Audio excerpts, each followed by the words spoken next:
Diogenes the Cynic, the slave who became a master of freedom. Stoic bloom. What if the freest man in history owned nothing, begged for food, and slept in public parks, yet feared no king, obeyed no master, and envied no soul? He was sold into slavery, mocked by elites, and yet he walked taller than emperors, armed with nothing but wit and unshakable inner freedom. This is not the story of a philosopher who conformed to society, but of a man who rejected it entirely and lived by choice as the ultimate outsider. Diogenes the Cynic. Part 1. From exile to empowerment. Diogenes' first rebellion. Banished from his hometown of Sinope for allegedly defacing the currency, Diogenes didn't mourn his fate. Instead, he declared with a grin, "And I condemn you to stay." It was his first public act of rebellion, not against a ruler, but against the collective delusion that exile was punishment. For Diogenes, being cast out was not a curse, it was a release. He had no interest in belonging to a society that mistook gold for virtue and obedience for wisdom. Later, when captured and sold at a slave market, most would have lowered their heads. Diogenes, however, stood tall and told the auctioneer, "Sell me to a man who needs a master." The crowd laughed, but the truth cut deep. Diogenes had already mastered the only thing that mattered: himself. He didn't seek pity. He didn't ask for better conditions. He didn't curse the system. He flipped it upside down. To him, slavery wasn't defined by chains or legal contracts. It was the inner need to be accepted, praised, or owned. And by that standard, most of society was already enslaved. It wasn't a show of arrogance. It was clarity. Diogenes saw the human condition with unnerving precision.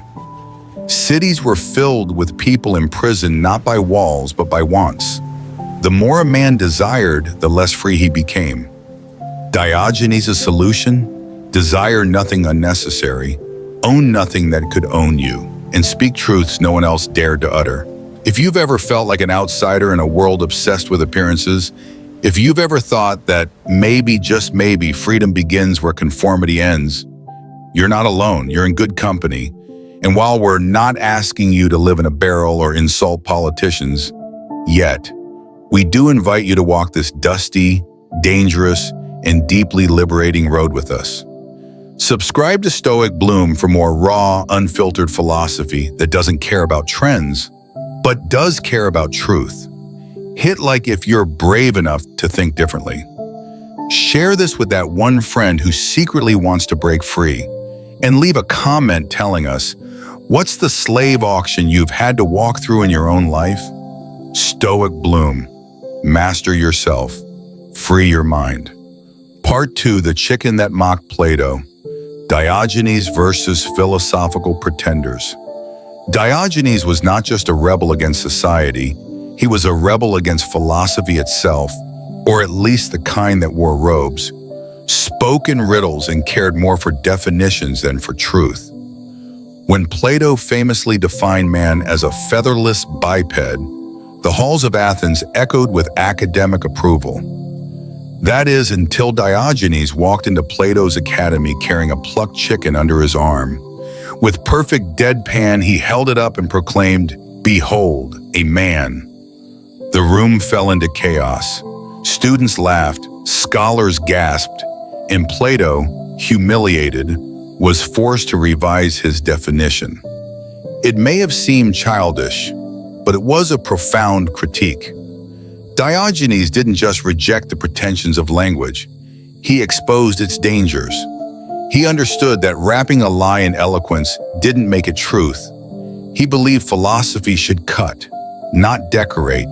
It should be lived, not lectured. And that was the root of his contempt. Too many philosophers were performers. They played with ideas not because they believed in them, but because they wanted applause. They spoke of virtue but chased influence. They quoted Socrates but dined like tyrants. Diogenes ate from the streets, slept under the stars, and answered only to his conscience.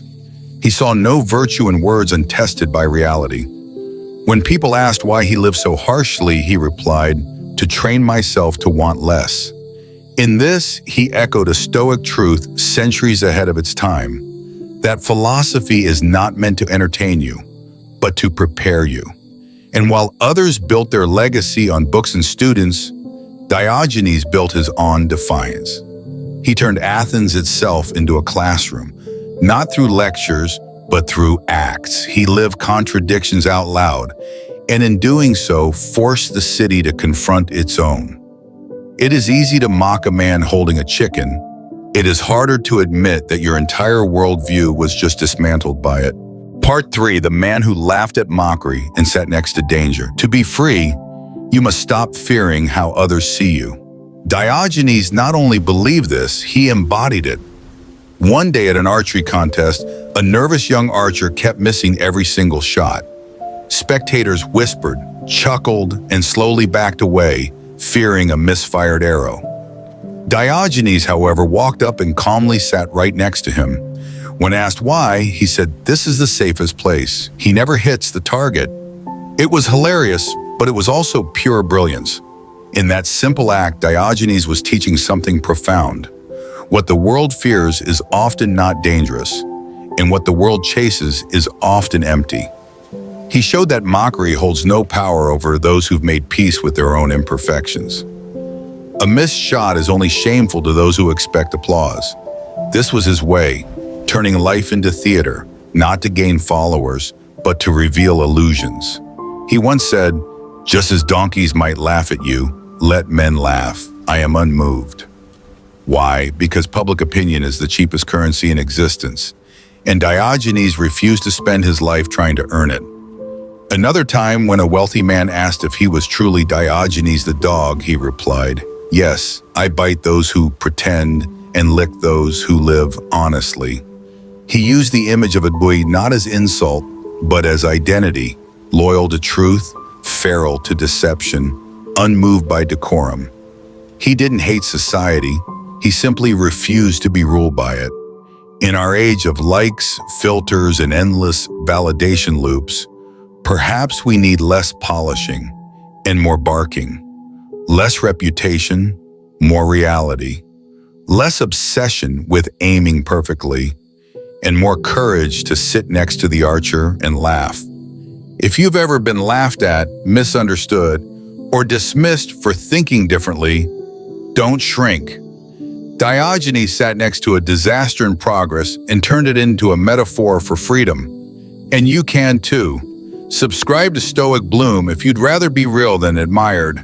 Hit like if you've ever been the archer in life, missing targets while others backed away. Share this with someone who takes criticism too seriously, and remind them, even a dog philosopher can teach the world how to live free. And drop a comment below. What's the most liberating thing you've ever done without caring what people thought? Stoic Bloom. Stop aiming to please.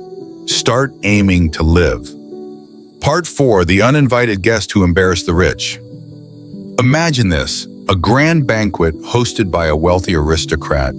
The hall glitters with silver goblets, silk robes, and perfumes from foreign lands. Every guest is dressed in excess, speaking in excess, drinking in excess, while flaunting every bit of their status. And in walks Diogenes, barefoot, cloaked in rags, no invitation, no apology. The room stiffens. The host, enraged and a little irritated, asks, "Aren't you ashamed to be dressed like that at a place like this?"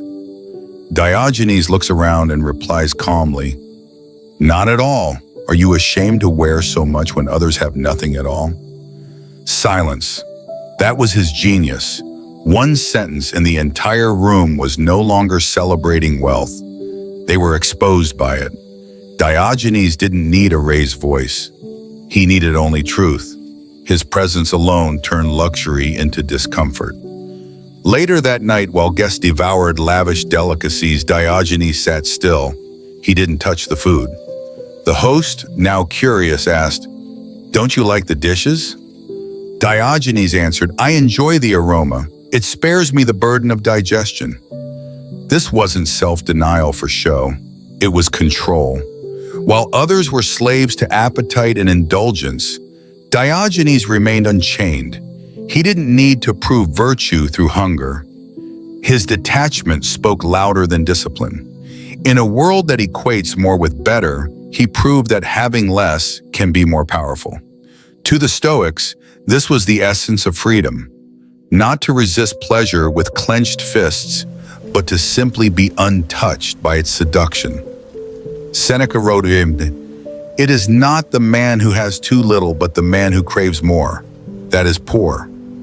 Diogenes lived that before it was written. He didn't refuse wealth because he couldn't attain it. He refused it because he saw the invisible chains it wrapped around the soul. The need to impress, the fear of loss, the comparison game, it all vanishes when you no longer need what others cling to. So while others ate for pleasure, Diogenes feasted on awareness. And in that awareness, he found the greatest luxury of all, peace untouched by hunger and pride untouched by praise. Part 5, The Lantern in Daylight and the Man He Never Found. It was a bright afternoon in Athens.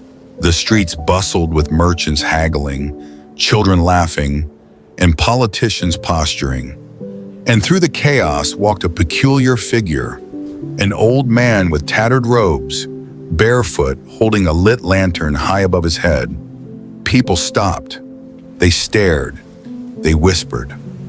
Finally, someone asked, "Why are you carrying a lantern in daylight? Have you lost something?" Diogenes didn't even flinch. He held up the flame and replied, "I'm searching for an honest man." It was absurd, and it was deadly serious. That lantern wasn't looking for a lost item. It was illuminating a lost virtue. Honesty, not just telling the truth, but living it. Diogenes wasn't accusing the world of lying. He was exposing how rarely people live in alignment with what they claim to believe. His quest became legend because it was never fulfilled. In a city of philosophers, statesmen, and so-called wise men, Diogenes never found what he was looking for. Because honesty to him wasn't just about speech, it was about integrity, consistency, courage to walk your talk even when no one's watching, especially then. And how many of us today would pass his test? We curate personas, filter emotions, and wear moralities like costumes. We agree publicly and retreat privately. We talk about courage, but avoid discomfort. We say we value truth, but panic when it threatens our image. Diogenes' lantern is still burning. The question is, would it stop at you or pass you by? And speaking of light, if this video shines even a flicker of clarity on your day, why not pass the flame? Subscribe to Stoic Bloom if you're tired of darkness dressed up as light. Hit like if you're bold enough to want truth over comfort. Share this with that one friend who still believes sincerity isn't extinct. And in the comments, go ahead, be brave. What does honesty mean to you, and when was the last time you truly lived it?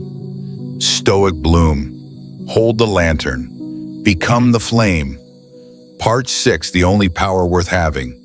Mastery over the self-power, to most people, is about influence, status, followers, commands obeyed, cities ruled. But to Diogenes, power was something far simpler and far rarer, the ability to walk away. One day, while strolling through Athens, Diogenes encountered a high-ranking politician.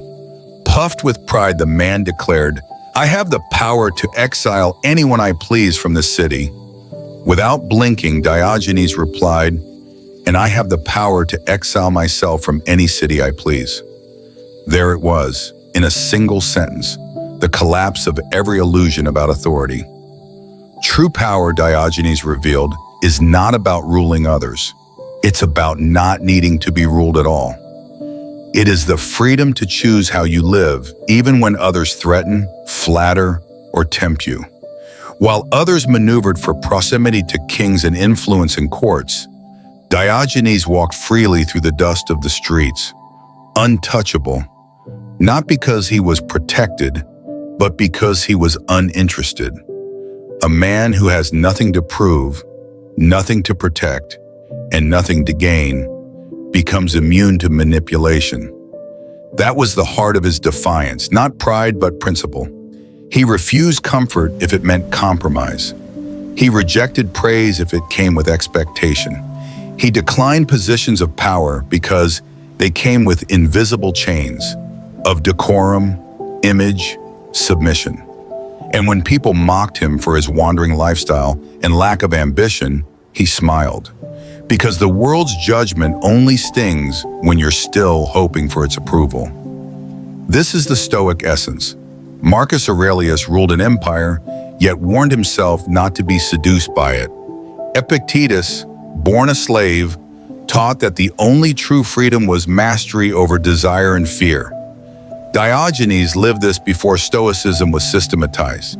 He made rejection of false power a way of being, and in doing so, he offered us a radical invitation to stop chasing influence and start reclaiming indifference to it. Stoic bloom, walk away not above. That's real power. Part 7, baiting the flatterers. Diogenes and the fish in his hand. One morning, the people of Athens saw Diogenes walking calmly through the marketplace, wearing a fisherman's hat and holding a single fish in his hand. It wasn't cooked, it wasn't for sale, it wasn't even fresh. When asked why he carried such an odd thing, Diogenes replied with a smirk, "I'm trying to catch flatterers. Like fish, they're drawn to whatever you hold up, no matter how absurd it is." Beneath the laughter was a razor-sharp truth. Most people don't come for you. They come for what they think you have.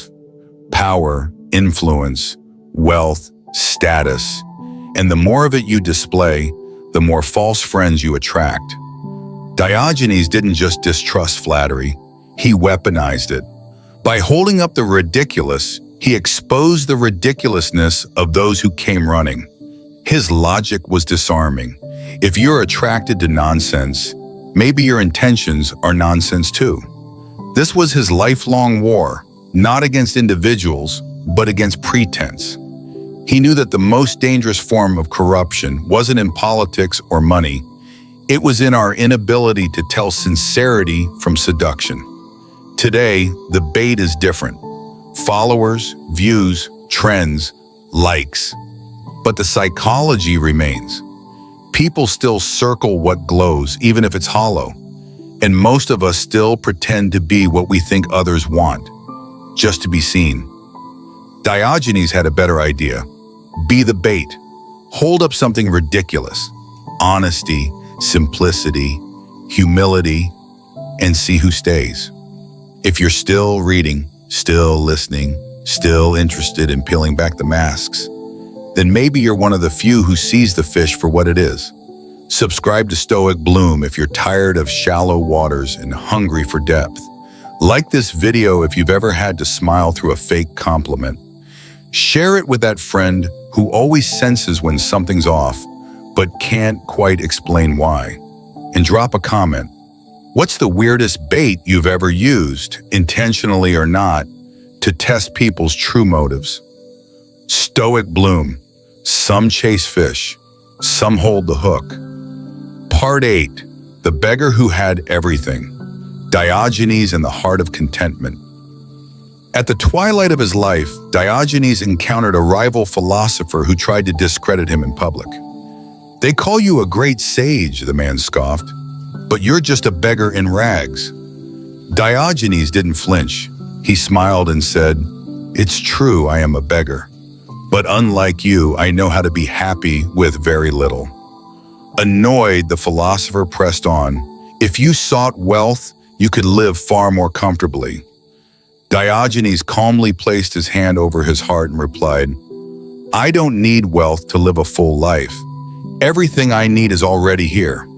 That was the final lesson, the climax of a life lived outside the norms. Diogenes didn't argue for poverty. He argued for self-sufficiency, for peace that doesn't fluctuate with fortune, for a life not built on abundance, but on clarity. He taught that fulfillment isn't found in possessions or praise, but in the absence of need. The less he craved, the freer he became. The more he let go, the more space he found for serenity. He didn't just renounce luxury, he transcended it. In modern terms, we call this minimalism or intentional living. But for Diogenes, it wasn't a lifestyle trend. It was a philosophy forged through hardship, honesty, and a radical rejection of false values. To the Stoics, this was echoed in the deepest teachings. Seneca warned that he who is content with little is never poor. Epictetus reminded us that wealth consists not in having great possessions, but in having few wants. And Diogenes, he embodied it. Alone in the crowd, poor among the wealthy, laughed at by the powerful, yet internally unshaken. Because when your peace is no longer dependent on what others can give or take, you are finally, irreversibly free. Stoic bloom. Enough is not too little. It's just right. Closing. The legacy of Diogenes and the Stoic invitation. Diogenes did not leave behind grand temples, best-selling books, or political movements. What he left was far more dangerous. A challenge.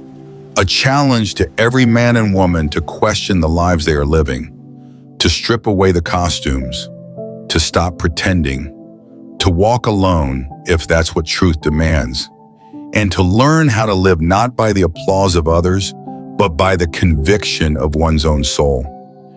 His life was not polished. It was not easy. It was not safe, but it was free. And in that freedom, we find the pulse of Stoic philosophy. That peace comes not from possessions, but from clarity. That virtue is not in what we say, but in how we live. That true power lies not in what we own, but in what we can walk away from. If these truths echo something within you, if they awaken the part of you that longs to be real in a world of imitation, then we invite you to stay on this path with us. Subscribe to Stoic Bloom not for comfort, but for confrontation. Share this video with someone who feels out of place in a world addicted to performance. Like this video if you believe rebellion can be quiet and authenticity can be power. And in the comments, tell us, what are you willing to let go of to live freely? Stoic Bloom, strip the false, stand in truth,